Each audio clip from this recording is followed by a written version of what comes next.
Hola queridos amigos, nuevamente aquí su amigo el pastor Carlos Cabello, deseoso de poder compartir una lección bíblica importante, sin duda, porque todo lo que tiene que ver con el conocimiento de Dios es importante para nuestra salvación. Hoy día vamos a tratar acerca del calor extremo. Y antes de introducirnos a este mensaje, te invito allí donde estás, poder inclinar tu rostro para que sea el Señor quien nos dirija en este estudio. Vamos a orar. Padre nuestro que estás en los cielos, santificado sea tu nombre. Te damos gracias por la oportunidad que nos das de compartir tu palabra. Suplicamos tu intervención, que puedas llenar nuestra mente y corazón y pueda, Señor, esta saltar en gozo y alegría de nuestra vida. Y eso se puede ejemplificar, Señor, y mostrar para toda la gente que nos rodea, de que tú estás obrando en nosotros. Por favor, bendícenos con tu presencia en esta oportunidad. En el nombre de Jesús te lo pedimos. Amén, Señor. El calor extremo. ¿Qué podría significar este título? Te voy a hacer una pregunta. ¿Cuál ha sido la experiencia más difícil que hasta el día de hoy has podido vivir? ¿Has podido experimentar? ¿Cuál ha sido la situación más difícil en tu vida? Pues la lección trata acerca de esto. Y el texto para que podamos meditar, lo encontramos en Isaías, el capítulo 53, el versículo 10. Isaías, capítulo 53, versículo 10, dice lo siguiente, hablando de Cristo. Con todo eso, Jehová quiso quebrantarlo, sujetándole a padecimientos. Cuando hubiere puesto su alma en expiación por el pecado, verá su linaje, prolongará sus días, y la voluntad de Jehová será en su mano prosperada. Hemos mencionado esto, anticipándonos ya, de que esto refería, o esta profecía se refería a la persona de Cristo. Vamos a ver el por qué y el para qué de esas pruebas difíciles, muy duras, que se ejemplifican con el calor extremo en nuestras vidas como pueblo de Dios. Ahora, ¿quiénes pasarán el calor extremo? No pueden ser todas las personas quienes pasen ese calor extremo. No confundamos este crisol con el que Dios permite que suceda con personas que han fallado en el crisol preparativo. ¿Recuerdas que hicimos una comparación entre lo que era el crisol preparativo y el crisol probativo? ¿Recuerdas eso? Así que lo estamos trayendo ese concepto ahora. No es el haber fallado en ese crisol preparativo lo que tiene que ver con el crisol de la prueba mayor, ¿sí? Del calor extremo. No tiene que ver este grupo de personas con eso. Habíamos dicho que el Señor le daba oportunidades a todas las personas con el crisol preparativo, sean o no sean parte del pueblo de Dios. No es ese crisol. Así que no lo confundamos. Es cierto que mientras haya oportunidad de salvación, el Señor va a permitir que la persona sea probada cada vez más y más fuerte, dándole así oportunidad suficiente para que ésta reconozca su pecaminosidad, reconozca lo malo que es el pecado y pueda arrepentirse delante del Señor. Pero entendamos que el calor extremo del cual queremos nosotros hablar, ¿sí? Este calor extremo de la prueba solamente, y déjenme hacer un énfasis en esto, solamente los justos o los justificados por el Señor van a pasarlo. Vamos a explicar la razón de lo que acabamos de mencionar. Vamos a ver ejemplos bíblicos de personas que pasaron por este calor extremo, por este crisol extremo. Ahora, vamos a ver el caso de Job, el patriarca Job. Menciona la palabra de Dios que Job era una persona justa, no había otra persona como él en la tierra, era íntegra, era verdadera, y el Señor se deleitaba para con Job. Pero vemos también la intervención de Satanás, ¿sí?, pidiéndole la oportunidad a Dios de tocar la vida de Job para ser probada en una forma más extrema. Job había evidenciado el amor de Dios en su vida. Job había sentido lo maravilloso que es vivir con Cristo. Por eso era un hombre próspero, y no me refiero que la vida con Cristo sea una prosperidad material. No. Él era feliz en el sentido de que tenía a Dios en su vida. Así que Job era una persona justificada. Él había recibido el perdón del Señor y había creído en Cristo. Porque la justificación viene por la fe en nuestro Señor Jesucristo. Así que Job era de este tipo de personas. Y dice la palabra de Dios que Dios le permitió a Satanás. Entonces podemos entender que Satanás tocó todo lo que Dios le permitió tocar de la vida de Job. Todos sus bienes, sus animales, sus empleados, sus hijos, la esposa, y hasta su salud se vieron afectadas por la mano de Satanás.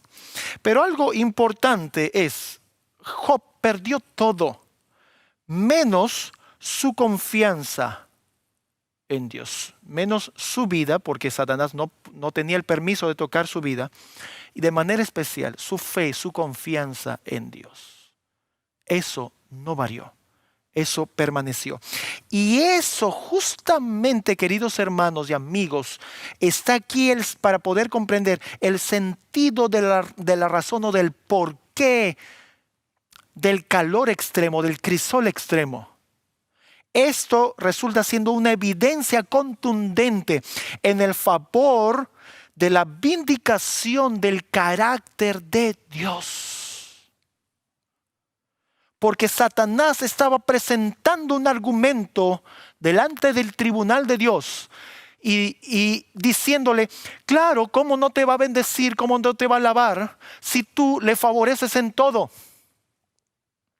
Y Dios dio oportunidad para que en el universo entero pueda refutarse el argumento de Satanás en la vida de Job.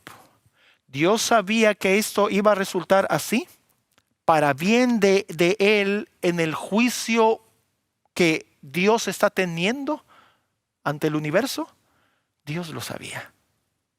Por eso es que estábamos diciendo, no cualquier persona va a pasar el crisol extremo o el calor extremo. Son aquellos justos o justificados por el Señor, que tengan la persona de Cristo en sus vidas y que la manifiesten y que la vivan, quienes van a pasar por este crisol. Otro ejemplo más. Encontramos al patriarca Abraham. Abraham había mentido. Génesis capítulo 12 menciona esto. En el capítulo 14 del Génesis se le enseña el evangelio de Cristo. Jesús, en la persona de Melquisedec, rey de Salem, que era rey y sacerdote, es presentado se conoce con Abraham. Y aquí hay una figura de Cristo. Así que, en cierta manera, el evangelio de Cristo se manifestó a través de la persona de Melquisedec para con Abraham. En el capítulo 14. En el capítulo 16 del Génesis lo encontramos a Abraham, después de recibir ese evangelio, lo encontramos a Abraham dudando de la promesa de Dios. En el mismo capítulo nace Ismael, y por la razón de haber desconfiado de Dios, es que se introduce como señal del pacto la circuncisión. Algunos teólogos y estudiosos de la Biblia quieren darle una importancia mayor a lo que la circuncisión tiene en la historia bíblica. Pero si seguimos así paso a paso, cómo fueron la secuencia de cosas, de eventos en la vida de Abraham, podemos notar que la circuncisión no era por voluntad del Señor, fue un asunto añadido por la falta de fe de Abraham para con Dios. Y eso lo vemos en el Génesis capítulo 16. Y en el Génesis 17 es introducido el asunto de la circuncisión como señal del pacto. Esto tiene sentido, mis queridos hermanos, que la circuncisión consista en que sea cortado el prepucio, que es la pielcita del órgano reproductor masculino. Y esto es la circuncisión para con lo que Abraham había cometido. ¿Por qué? Porque Abraham había tenido un hijo, haciendo uso obviamente de este órgano reproductivo masculino, haciendo uso de esto, había tenido un hijo fuera de la promesa del Señor. Así que tiene mucho sentido que sea por esta razón que el prepucio de este órgano reproductivo masculino sea cortado.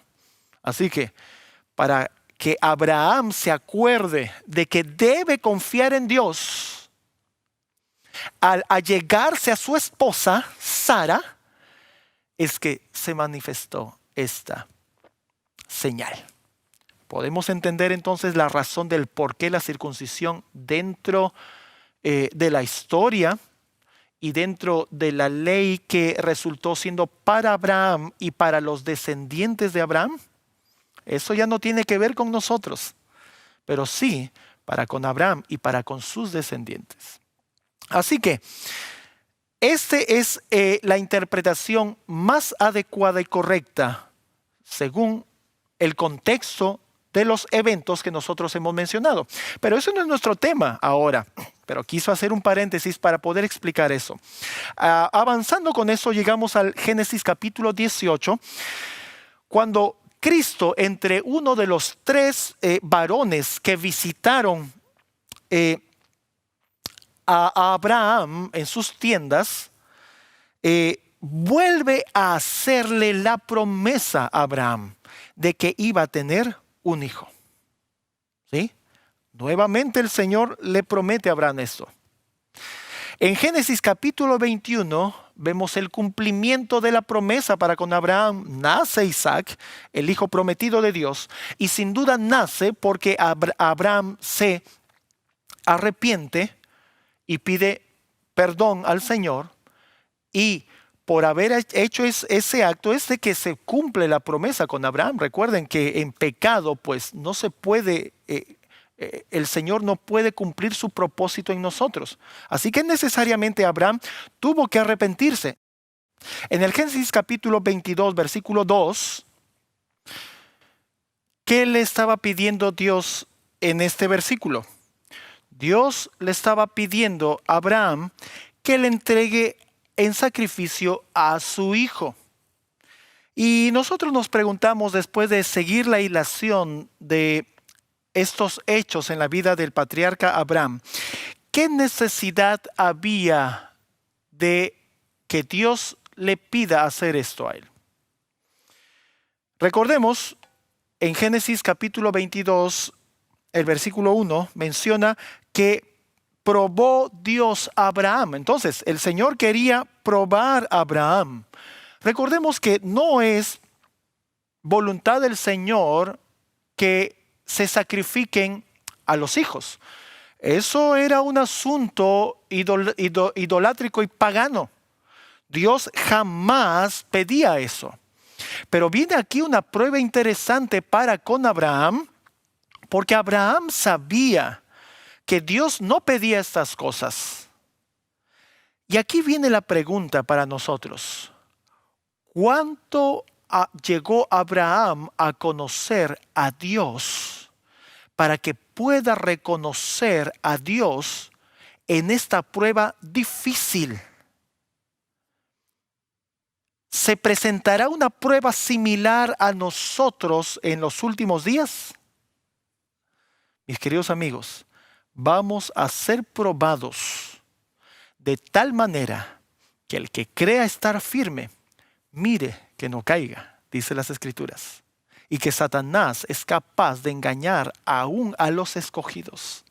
Así que es necesario meditar qué es lo que le permitió a Abraham reconocer esa voz y obedecer esa voz. Dios no pedía esas cosas, pero en esa oportunidad, para probar a Abraham, Dios le pidió que él le entregue a su hijo en sacrificio.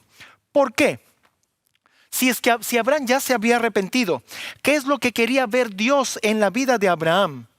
Ya había pasado las situaciones difíciles en la vida de Abraham donde él había caído. El padre de la fe ya había demostrado no tener fe antes de este hecho.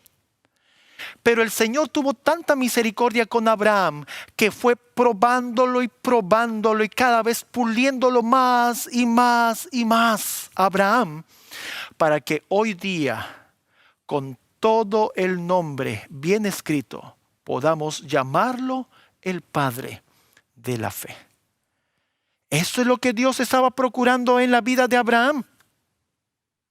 Esto no por Abraham en sí, sino por el trabajo que el Señor hizo para con él. Vemos entonces aquí cuán importante son las pruebas para nuestra vida. Cuán importante es que el pueblo de Dios pase por esos crisoles.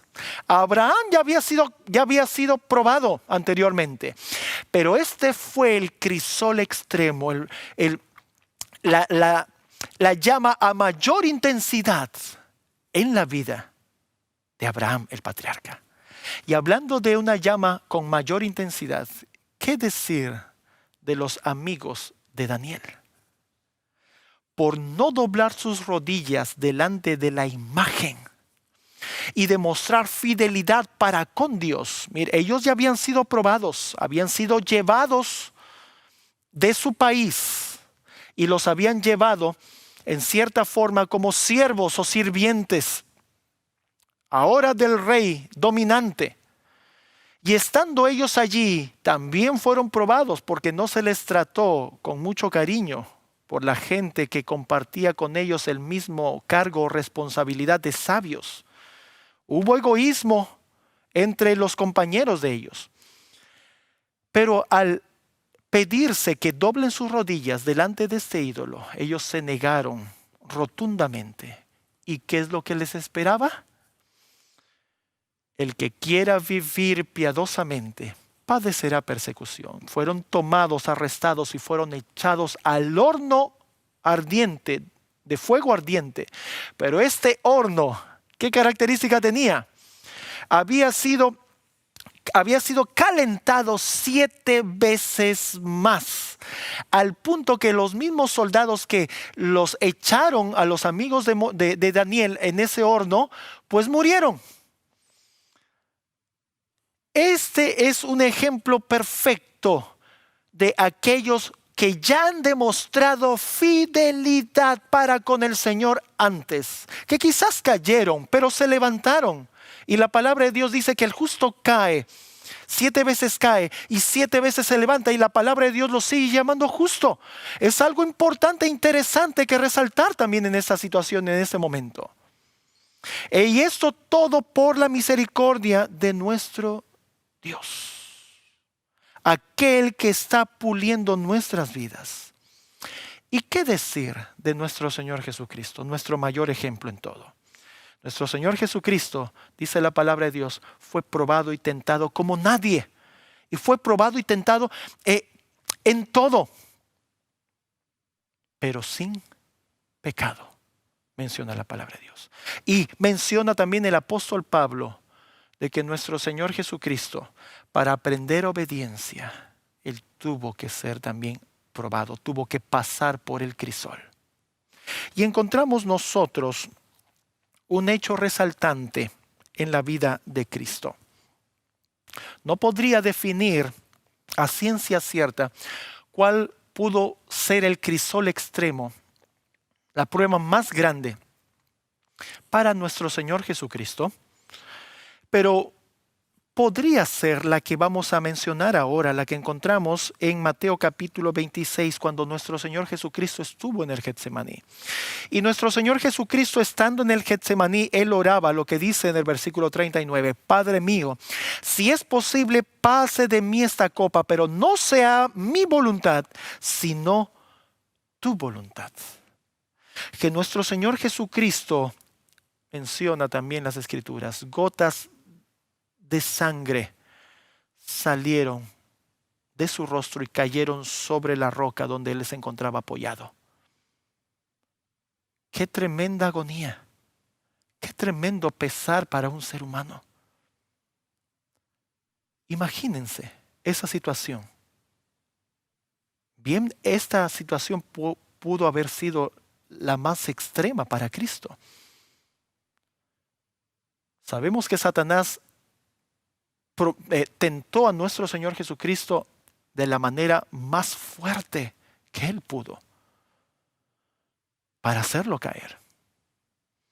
Pero el Señor manifestó, inclusive en el momento allí de su agonía y de su pesar, manifestó algo, juntamente con la manifestación de su deseo como ser humano, de que si era posible pasar por la copa de la muerte, si podía pasar por alto eso, unió a eso la petición también que no se haga su voluntad, sino la voluntad del Padre.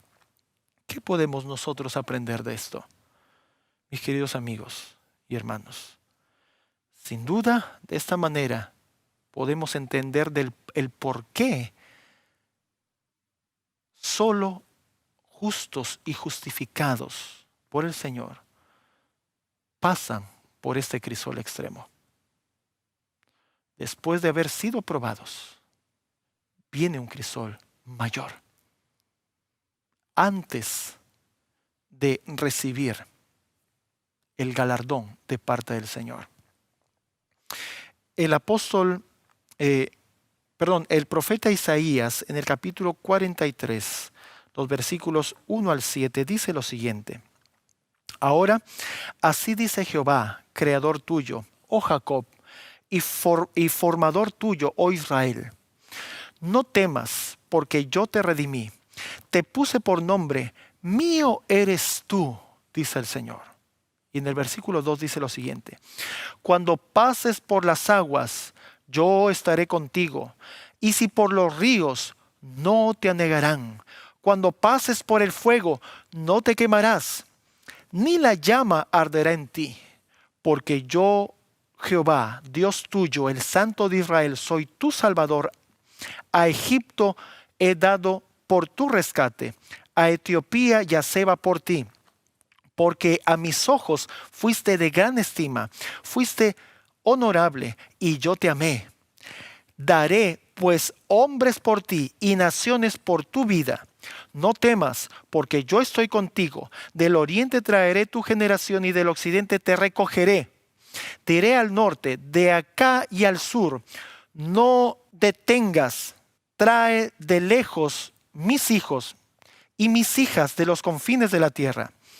Todos los llamados de mi nombre, para gloria mía, los he creado, los formé y los hice.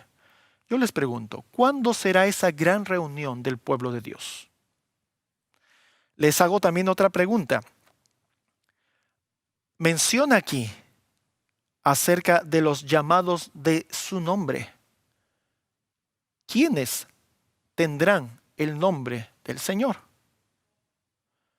Queridos amigos, esto no se está refiriendo de manera especial para con el pueblo de Dios del pasado. Esto hace un hincapié con el pueblo de Dios de los últimos tiempos, la última generación, quien recibirá el Espíritu Santo y el sello de Dios y tendrán a Cristo en sus vidas. viene un crisol extremo. La noche viene. Y el Señor dice, la noche viene cuando nadie puede obrar. Esa noche de prueba está más próxima de lo que tú y yo, que pertenecemos al pueblo de Dios, nos imaginamos. Pero necesitamos ver las señales en nuestro derredor para saber que estamos en esos días de que esta prueba mayor, este calor extremo, importante que surja en nosotros para que dé evidencia de que realmente Cristo, el carácter de Cristo y la imagen de Cristo está en nosotros y que las pruebas que el Señor permitió en este pasado han surtido efecto. ¿Quieres pasar esta prueba con éxito? ¿Quieres pasar ese crisol extremo con éxito? Pues pasa estos pequeños crisoles que estás viviendo ahora, estas pruebas que quizás ahora tú estás sintiendo, pásalas de igual manera, con éxito, con ayuda del Señor. Recuerda, todo lo podemos en Cristo. Él es quien a nosotros nos fortalece. No hay cosa imposible para el Señor. Y recuerda también que no vas a ser tentado más de lo que puedes soportar. El Señor lo ha prometido así. ¿Quieres creer en el Señor? Pasa estas pequeñas pruebas y estarás listo para enfrentar esa prueba extrema, ese crisol extremo. Vamos a orar y vamos a pedirle al Señor que nos ayude a estar listos y preparados para lo que va a acontecer al mundo. Padre nuestro que estás en los cielos, santificado sea tu nombre. Te damos gracias, Señor, por haber permitido expresar este mensaje, transmitir este mensaje. Que este mensaje, Padre Celestial, nos ayude a despertar al tiempo que estamos viviendo. Y por favor, te suplico, oh Señor, que nos ayudes a que las pruebas que ahora estamos viviendo sirvan realmente como preparativos para las pruebas que se vienen. Por favor, límpianos ahora, purifícanos y pon a Cristo en nuestra vida, escribiendo tu ley en nuestra mente y corazón y recibiendo a tu Santo Espíritu. En el nombre de Jesús te lo pedimos. Amén. Que Dios te bendiga, querido amigo, amiga. Con nosotros será hasta la próxima.